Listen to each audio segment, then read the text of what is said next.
नमस्कार, मैं शालिनी झा। स्वागत है एक बार फिर से आप सभी का। बातचीत करने के लिए हमारे साथ आज मौजूद हैं सोशल एक्टिविस्ट मोहित शर्मा।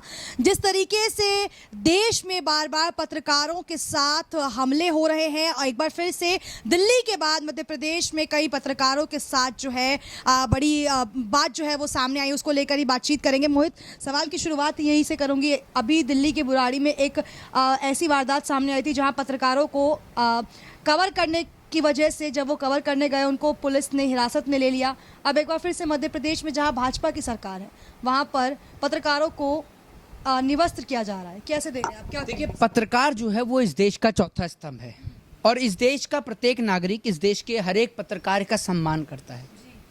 आप पत्रकारिता का स्तर जो है आपने इतना निचले स्तर पे गिरा दिया है।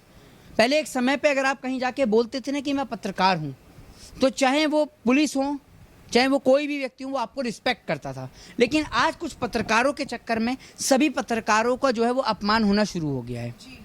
कभी इस देश के अंदर गौरी लंकेश जैसे पत्रकार की हत्या होती है, कभी इस देश के अंदर एक पत्रकार के पूरे परिवार को सच दिखाने के चक्कर में कुल्हाड़ी से काट के मार दिया जाता है। कभी इस देश के अंदर, बिहार के अंदर पत्रकार को जान से मार दिया जाता है। कभी इस देश के अंदर पत्रकार को बुराड़ी के अंदर आपने देखा किस तरीके से उसके साथ बर्ताव किया जाता है। और आज की जो ताज़ा खबर है वो आप सभी ने देखी है मध्य प्रदेश के अंदर। मध्य प्रदेश, जहां पर उत्तर प्रदेश के चुनाव खत्म होने के बाद उनको योगी बाबा को बुलडोज़र वाले बाबा बता रहे थे, तो उनको बुलडोज़र वाले मामा बता रहे हैं। तो भैया, उसी बुलडोज़र वाले मामा यानी शिवराज सिंह चौहान के राज्य में मध्य प्रदेश के अंदर किस तरीके से बेरहमी के साथ आपने देखा कि पत्रकारों को निर्वस्त्र किया गया। और ये कोई पहली घटना नहीं है। मध्य प्रदेश के खिलाफ, मध्य प्रदेश के मुख्यमंत्री के खिलाफ एक रिपोर्टर ने भी एक खबर चलाई थी, जिस रिपोर्टर को दिल्ली से उठाकर ले जाया गया, मुंबई से उस रिपोर्टर को उठाकर मध्य प्रदेश ले जाया गया। तो आप ये देख लीजिए, देश के अंदर लोगों को अब बोलने की जो आज़ादी है वो उनसे छीनी जा रही है, जिसको आप और हम बोलते हैं राइट टू स्पीच। और मध्य प्रदेश की तो स्थिति इतनी खराब और इतनी बदहाल है कि कल मैंने रात को एक वीडियो भी बनाई है, और मैं जब रात को न्यूज़ चैनल्स देख रहा था एनडीटीवी को, तो ये एनडीटीवी की रिपोर्ट है। आपको मैं बता दूं कि मध्य प्रदेश के अंदर 160 जिले, मंदसौर के 160 जिले, रतलाम के 151 और सीहोर के 106 जिले, जहां पर पीने का पानी नहीं है। अरे भैया, बुलडोजर वाले बाबा और बुलडोजर वाले मामा, जरा इतना तो देख लो कि जनता के पास पीने को पानी नहीं है, अस्पताल में पानी नहीं आ रहा है, जनता के पास पीने को पानी नहीं है, और आप उसको हिंदू, मुस्लिम, सिख, ईसाई इनमें इल्झा के बैठे हुए हैं। आप पत्रकारों को अपमानित कर रहे हैं। पत्रकार अगर सच दिखाए तो आप उसे अपमानित करते हैं।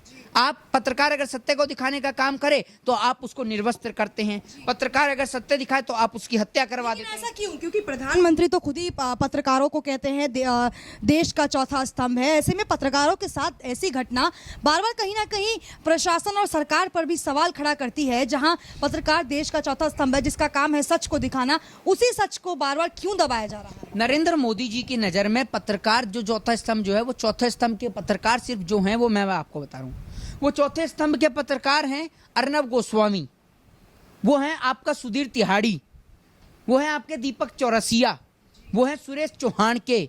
ये वो पत्रकार हैं जो नरेंद्र मोदी जी से पूछते हैं कि मोदी जी, आप जेब में बटुआ रखते हैं, नहीं रखते हैं। मोदी जी उन लोगों को पत्रकार मानते हैं जो मोदी जी से इस प्रकार के सवाल करें कि आम काट के खाया जाता है या चूस के खाया जाता है। मोदी जी उन जैसे पत्रकारों को सम्मान देते हैं। मोदी जी सम्मान देते हैं अंबानी अडानी के चैनल वाले पत्रकारों को जो प्री प्लान इंटरव्यू करते हैं। मोदी जी सम्मान देते हैं भारतीय जनता पार्टी के राज्यसभा सांसद सुभाष चंद्रा के चैनल वाले पत्रकारों को। नरेंद्र मोदी जी कभी भी सोशल मीडिया वाले पत्रकारों को सम्मान देते ही नहीं है। अभी आप देख लीजिए, सोशल मीडिया के 14 से ज़्यादा यूट्यूब चैनलों को बंद किया गया है। क्यों बंद किया गया है? क्यों बंद किया गया है? इसलिए सच दिखाना कहीं उन्हें पसंद, सत्य को दिखा रहे हैं। और मैं आपको एक बात बता दूं कि सत्य प्रताड़ित किया जा सकता है, पराजित नहीं किया जा सकता। और देश की जनता के लिए भी आज एक उसके सामने एक चेहरे को दिखाना बेहद आवश्यक है। ये है देश की राजधानी, भारत देश की राजधानी दिल्ली के सांसद गौतम गंभीर। आज देश की जनता त्रस्त है, परेशान है। अगर देश की जनता परेशान है, उसको अपना कोई काम कराना हो, तो वो सांसद महोदय से काम कहाँ कराने जाए? पहले देख लीजिए, ये हैं गौतम गंभीर, देख लीजिए, ये हैं गौतम गंभीर जो कि दिल्ली से सांसद हैं भारतीय जनता पार्टी के। ये कल रात की तस्वीर है जब गौतम गंभीर जी वहां पर आईपीएल के अंदर बैठे हुए थे, ये नवी मुंबई के अंदर मैच हो रहा था और गौतम गंभीर वहां पर बैठकर मुस्कुरा रहे थे। जनता परेशान है और दिल्ली के सांसद वहां पर मौज और मस्ती कर रहे हैं। वहां पर अरे मुझे लगता है ये टीम जो बनी है, लखनऊ की जो टीम बनी है, मुझे लगता है ये योगी जी ने इसको स्पॉन्सर किया है टीम को, तभी इतना सारा पैसा आ गया जो क्रिकेट की टीम बन गई। सांसद महोदय वहां जाके बैठे हैं दिल्ली को छोड़कर। अरे भैया, अगर आपके प्रदेश की जनता को, दिल्ली की जनता को आपसे कार्य कराना हो तो वो आपसे काम कराने के लिए क्या मुंबई आए? अगर जनता की खुद इतनी ताकत होती, इतनी क्षमता होती कि वो काम कराने के लिए मुंबई आ सके, तो एक बात आप मुझे बताइए कि जनता आपसे काम ही क्यों कराती? वहां पर ये देख लीजिए, सांसद महोदय वहां पर बैठे हुए हैं, मुंबई के अंदर बैठे हैं, और ये पहला मैच नहीं है, हर एक मैच में जहां जहां मैच होगा वहां वहां बैठे हुए नजर आते हैं। बड़ा कल इस बात को देख के दुख हुआ कि देश की जनता ने कुछ ऐसे लोगों को चुन लिया जो तो ध्यान ही नहीं देते हैं।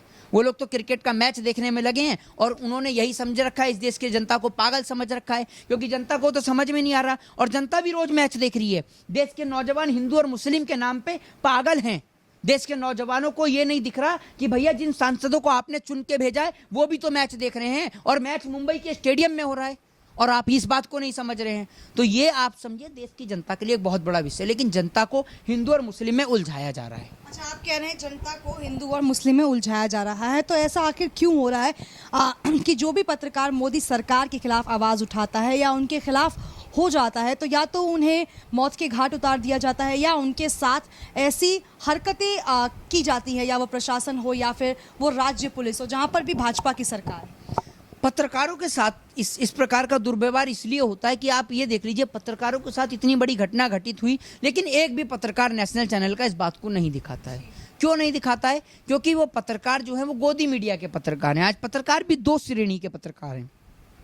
एक पत्रकार जिसने देश के चौथे स्तंभ को आज भी जीवित रख रखा है, जो आपका पत्रकार एक सच्चा पत्रकार है, जो इस देश में सेकुलरिज्म को मानता है, जो इस देश में सच्चाई को दिखाने का काम करता है। और एक पत्रकार वो पत्रकार जो इस देश के अंदर हिंदू और मुस्लिम के नाम पे दंगे कराता है, 5,000 रुपये वाला एक दाढ़ी वाला मौलाना बिठालता है और एक 5,000 रुपये वाला पंडित बिठालता है और पूरे देश में हिंसा कराने का काम करता है। तो वो वाले पत्रकार, गोदी मीडिया के पत्रकार। एक पत्रकार वो जिन्हों को पैसे से कोई मतलब नहीं होता, वो सिर्फ सत्य को दिखाने का काम करते हैं। लेकिन ये लोग सिर्फ पेटेंट मीडिया है, गोदी मीडिया है, ये पैसे के खातिर बिकने वाली मीडिया है। इन्हों को पैसे से मतलब है, बाकी देश से कोई मतलब नहीं है, और जिसके कारण सारे पत्रकारों को आज अपमान सहना पड़ रहा है। मोहित, आपने बात की थी हिंसा की, जिस तरीके से बार बार हिंसा विरोधी बयान सामने आ रहे हैं। बुराड़ी में नरसिंहानंद ने एक बयान दिया कि अगर 50 साल में मुस्लिम प्रधानमंत्री बनता है तो 50% मुसलमानों को जो है वो धर्मांतरण कराना पड़ेगा। उसके बाद उत्तर प्रदेश में हमने देखा कि किस तरीके से वो महंत, जिस तो पहले मुसलमानों को पूरी तरीके से धमकी देता है, उसके बाद महिलाओं की रेप करने की बात करता है। आखिर ऐसा क्यों? ये जो पहले वाले व्यक्ति का आपने नाम लिया था, क्या नाम लिया था इसका? नरसिंहानंद। ये कौन है? ये जैसे वो छोटा भीम पोगो पे कोई कार्टून वगैरह आता था, कोई कार्टून आया है क्या नया? बताइए कौन है ये? ये कोई डिप्टी कमिश्नर है? ये गवर्नर लगा है? दिल्ली पुलिस कमिश्नर है? ये मजिस्ट्रेट है? क्या है ये? विपक्ष का कोई नेता है? सांसद है? मेंबर ऑफ पार्लियामेंट है? मेंबर ऑफ लेजिस्लेटिव असेंबली है? क्या है ये? बताइए ना आप मुझे, क्या है ये? है क्या ये? है, बताइए ना क्या है ये? इस सवाल का मुझे जवाब दीजिए, है कौन ये? कौन है ये व्यक्ति? आप बताइए ना, क्योंकि जिस तरीके से बार बार इन्हें क्यों छोड़ा? कार्टून है, ये कार्टून है। कार्टून देखती है ना, छोटा भीम है, डोरेमोन, ये वही उसी प्रकार के कार्टून है। ये कार्टून से कम नहीं है इस देश में।